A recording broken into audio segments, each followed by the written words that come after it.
What is going on, my beautiful people? In today's video, we're going to be taking a look at our hunting property, what we've been doing down there, and of course, some of the pictures we've been getting so far this summer in regards to the deer that we have down there. And I know I haven't been doing the best job of depicting about what we've been doing down there and telling that story. So hopefully we'll get you caught up to date. We're going to be doing some planting soon because we have been getting a good bit of rain right now in Georgia with this tropical storm that's been coming through. So that's really going to help us get our food sources set up for this upcoming deer season.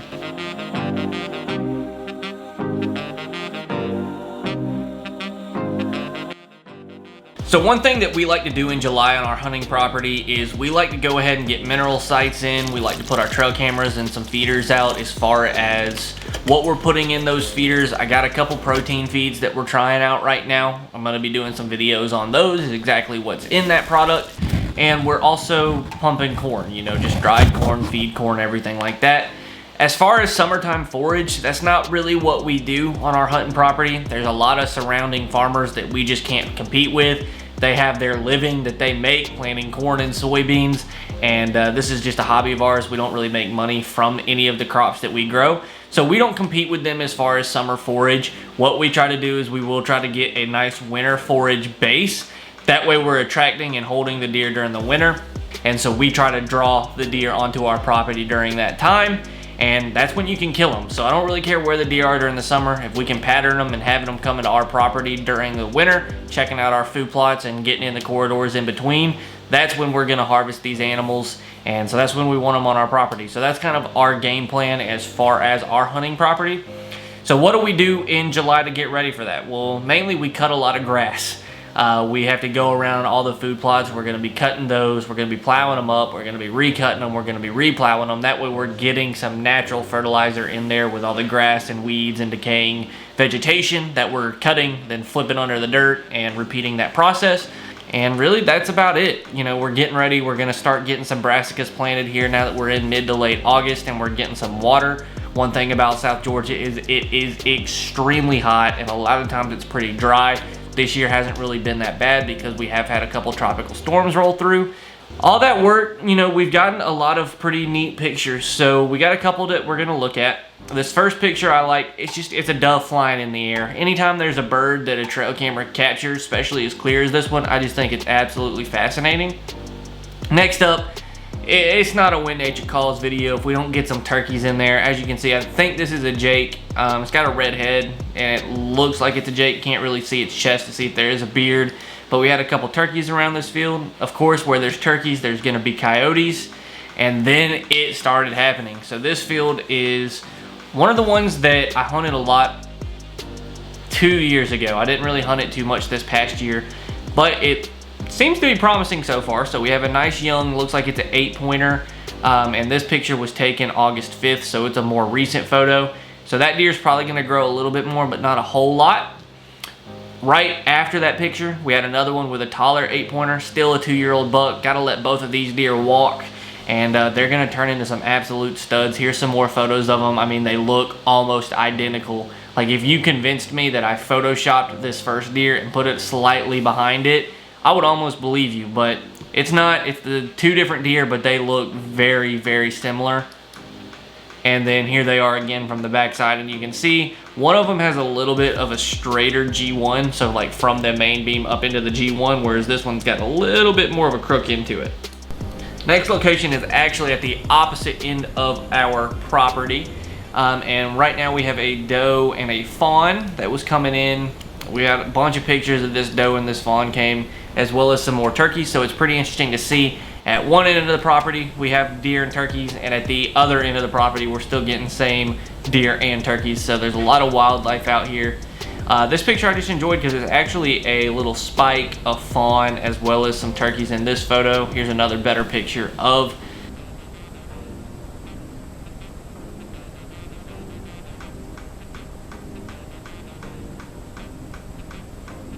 Next up, a coyote. This is one thing that was actually pretty interesting to me. I don't think I've ever had a photo of a coyote coming up to a mineral lick. So it's actually running up to a trophy rock and taking a lick of it, which is pretty interesting to me. Next up, we had some baby coyotes. it was pretty interesting to watch the interactions that these coyotes were having with this trophy rock. They were giving it a good play, and that one, when it paused it actually had me cracking up just because it said bop, and bopped that trophy rock right on top of the head.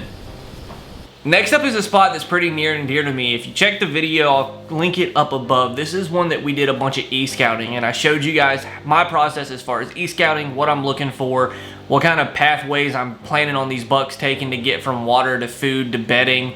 And this area is actually proven to be pretty good. The deer I shot last year, I'll throw that video up above. It's a 10-pointer I shot. He came right out of this little funnel, and it's an excellent place to catch some cruising bucks. So I put that camera out 7-11 at 10 a.m. and right off the bat that next day, that afternoon, we had deer. So we had some deer come in at 7 p.m. You can see it right over there to the right, or to the left, excuse me. Can't really tell what it is, but you can see that there's some movement.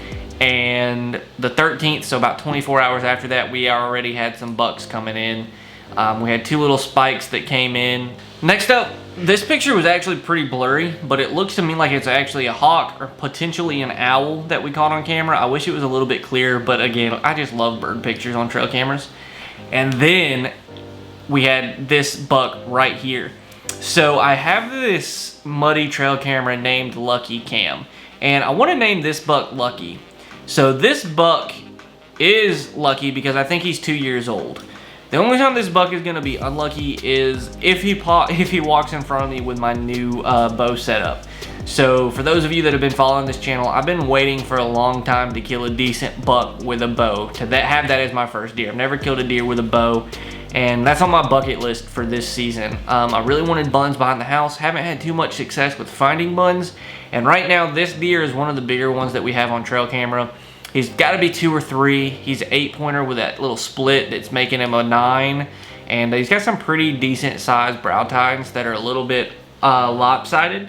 Hopefully we'll have some more pictures of him, but July 19th was about a month exactly ago. So this deer is pretty decent, and I'm going to let this deer walk if I see him and I have a gun. But with a bow, we'll have to make that judgment call when we have that happen. Here's another picture of that deer from the same day, and as you can see, his tine length isn't that good, but he's a pretty decent little buck. He looks very similar to the deer I shot last year. Then we have this deer, which is pretty unique. It's just a really big 4-pointer, potentially a 6-pointer if it has brow tines, but it's hard to tell in some of these pictures. And it looks like it actually still has a pretty decent amount of spots. Could just be a little bit of mange. And these 2 deer are running together, so this is still that same day, but a little bit later in the day. And you can see in this photo, 308, you can see in this photo that this deer actually looks a little bit bigger here than he may be. He looks a little bit outside his ears. He's got one really long brow tine, but we're gonna name this buck Lucky for now. Looks like he's a 9-pointer, and I hope I see this deer come season. So this next deer that we have popping up, 391 is the photo that it was on my trail camera for me in editing. This deer doesn't look to be lucky. I can't really tell, but it looks like it has a lot more mass and it's a little bit of a narrower and older deer. So let me know in the comments below what you think that this deer is. This deer actually looks pretty similar to Buns, and I would think it would be Buns if it wasn't several hundred miles away. But we have 2 pictures of him. I'll zoom in on this other picture. Looks like this deer is more of a mainframe 8, but he's got really good mass. So I don't really know of a name to call this deer. Nothing's coming to me right now. Drop a comment below of what you think we should name this deer. But so far we got Lucky and we have this deer. But this deer has a lot more mass than Lucky does. So I'm excited to see if we see this deer. Pretty sure I'd shoot this deer with a bow as well. Next up we have another picture of Lucky here. And this one is actually a couple days later. So he was coming in pretty consistent right there in the middle of July. We got a picture of this owl flying. And this is the picture that made me think that the other one was also an owl, because on this one you can see a little bit more of that like round circular head that would indicate that it is a little owl. And then on the 23rd, this was actually a pretty interesting set of pictures. So we had what I think is that deer that I don't have a name for yet. Looks like it's got a little bit of a thicker rack, but it's a little bit further. It's a little bit harder for this camera to take a photo of. Doesn't look like the tine length is necessarily the same as that deer. But we had about 5 different bucks walk through. Most of them were pretty young, but you could still see a good number of a bachelor party walk through. Now, this is a deer that I think we had pictures of earlier on, but I can't really tell. So this was July 28th. It looks like the deer that had a couple different spots on it when you zoom in on it. And like I said, this is just a pretty tall, interesting racked 6-pointer, 4-pointer, 5-pointer maybe. It looks like it has a little bit of brow tine on one side, but not on the other. And this deer is going to be interesting if he is able to make it through the season and stays on our property. I would love to see what he turns into as he ages and matures, because he's got pretty decent thickness already for a 2-year-old, and the fact that he's growing up, growing like straight up, is giving him a lot of character.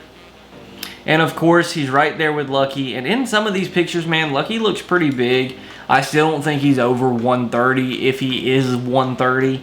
But it's still going to be hard for me to let that deer walk with a bow.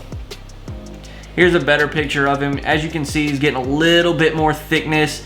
That crab claw is getting a little more definition. His tine length still isn't the best as far as his G1s and G2 goes. But, I mean, he's got to be 2-3 years old. He really needs to go another year. I hope I can wait and let him walk. Then, of course, we had this pretty cool picture. I love it when deer are starting to get territorial over a mineral site. And right here, that's exactly what's happened. We had this doe kick this little buttonhead in the face, and then he turned around and retaliated. And the doe's looking at him like, what you gonna do? Really? What you gonna do? And I thought it was just a pretty interesting photo. But that appears to be all of the photos that I had pulled from all the trail cameras that we looked at. So what we'll do now is we'll go ahead and get in the verse of the week. So this verse of the week is actually something that we talked about in church last Sunday, and it's Ephesians 4:29, so feel free to turn to it with me or pull it up on your phone. But that verse is, do not let any unwholesome talk come out of your mouths, but only what is helpful for building others up according to their needs, that it may benefit those who listen. So it's really important. I know that there's several verses in the Bible that talk about how evil our mouth is and how much we can hurt others with our mouth. So whenever we're saying anything, whenever we're trying to coach someone or have a conversation with someone, just take a minute and think about what it is that you're saying. And according to the Bible, we need to make sure that it's helpful for building others up, it meets their needs, and it benefits those who listens. So according to this verse, just take a second.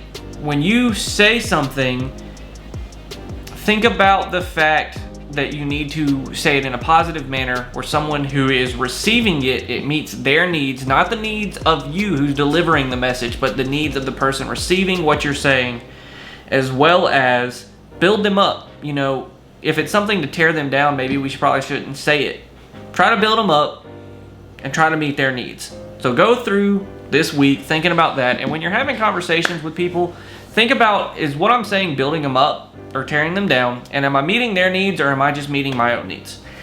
Thanks for spending time with me. Drop a comment below what you think we should name that second buck, or if you think it's the same buck, because in those pictures it was a little bit more difficult to tell. But let me know, and I hope you guys subscribe, hit that like button, that way you don't miss what we're planning this summer and why we chose to plan it. I appreciate every single one of you. Thanks for watching, and always remember, when nature calls or God calls, you better answer. Peace out.